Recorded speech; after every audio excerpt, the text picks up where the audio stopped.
Table पर सब बैठे हुए थे जब शहराम की माँ ने बड़े प्यार से ज़ीनिया से पूछा कि बेटा तुम लोगों ने हनीमून पर कहाँ जाने का इरादा है, कोई जगह सोची तुम लोगों ने? ज़ीनिया ने चाय का कप नीचे रखते हुए रूखे लहजे में जवाब दिया, अभी तो कुछ डिसाइड नहीं हुआ, लेकिन शहराम कह रहे थे कि हम अकेले नहीं बल्कि सारी फैमिली के साथ जाएंगे। शहराम की माँ ये सुनकर खुश हुई, मगर ज़ीनिया के दिल में जहर भरा हुआ था। वो मजीद खामोश न रह सकी, उसने अपनी सास को खरी खरी सुनाना शुरू कर दी।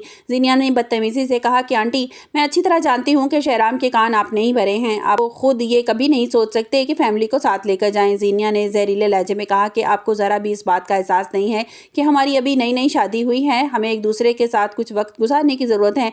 वो बोली कि आप लोगों ने हर जगह शहराम के साथ चिपकना होता है, आप शहराम की शादी हो गई है, इसको इसकी एक अपनी ज़िंदगी है, इसको स्पेस देनी होगी। शहराम की माँ ज़ीनिया का ये रूप देखकर हैरान रह गई। उन्होंने सोचा भी नहीं था कि इनकी बहू इतनी बदलिहाज हो सकती है। ज़ीनिया यही नहीं रुकी, कल जब मैं अपनी अम्मी के घर गई थी तो आपने फ़ौरन शांजे की तबीयत का बहाना बनाकर शहराम को वापस बुला लिया था। आप कोई मौका हाथ से जाने नहीं देती, शहराम को अपने करीब करने का और मुझसे दूर करने का। आंटी, मैं सारी चालें आपकी समझ रही हूँ। ज़ीनिया ने ताना देते हुए कहा कि आप तो ये चाहती थी ना कि शहराम की शादी फरियाल से हो जाए, और आपको इस बात का दुख है कि मैं इस घर में आ गई हूँ, इसलिए आप शहराम को मुझसे छीनना चाहती हैं।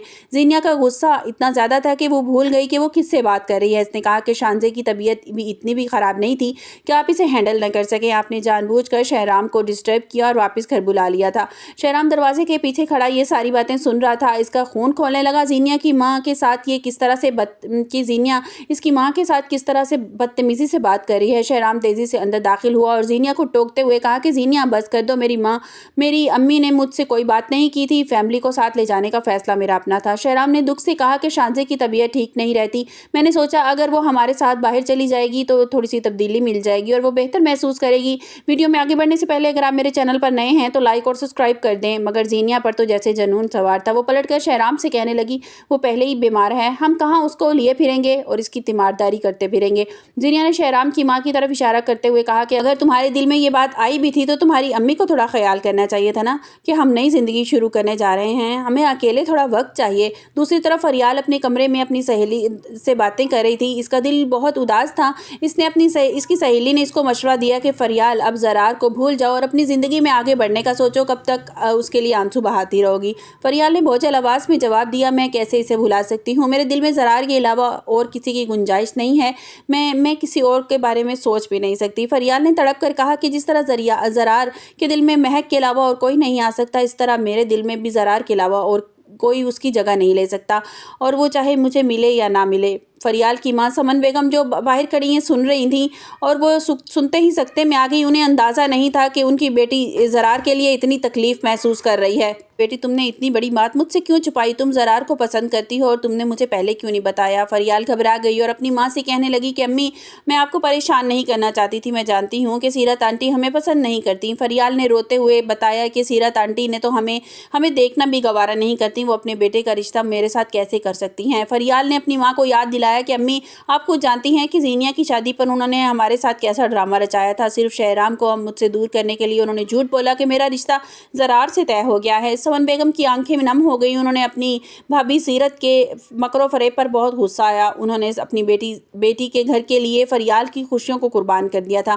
उधर शहराम अब ज़ीनिया की इन हरकतों की वजह से बहुत ज़्यादा ज़हनी दबाव का शिकार होने लगा था। इसे महसूस हो रहा था कि वो गलत लड़की से शादी उसने कर ली है।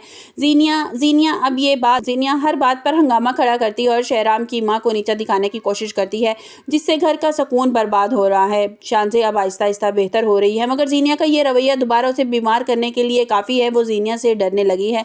जब भी ज़ीनिया उसके सामने आती है तो शांजे डरने लगती है और अब फ़ौरन अपने कमरे में भाग जाती है। फरियाल ने अब ठान लिया है कि वो सीरत आंटी के सामने झुकने के बजाय अपनी ज़िंदगी खुद बनाएगी, मगर ज़रार की याद इसे बार बार अपनी तरफ खींच रही है। ज़रार भी महक की तलाश में अब यूके जाने का प्लान बना रहा है। इसे नहीं मालूम कि घर में पीछे क्या होने वाला है। आने वाली किस्त में तमाशा तब शुरू होगा जब शहराम खुद फरियाल के पास जाएगा और इसे माफ़ी मांगेगा और इसे समझाने की कोशिश करेगा। ज़ीनिया जब शहराम को फरियाल के पास देखेगी तो पूरा ख़ानदान में आग लगा देगी और या कोई ऐसा कदम उठाएगी। और क्या शहराम ज़ीनिया की बदतमीजियों की वजह से तलाक देकर घर से निकाल देगा? और क्या ज़रार कभी जान पाएगा कि फरियाल इसके लिए कितने बरसों से तड़प रही है? मेरे ख्याल में तो ज़ीनिया की जो असलियत है वो शहराम के सामने बहुत जल्द खुल जाएगी और उसे पता चल जाएगा कि ज़ीनिया जो है वो कैसी नेचर की है।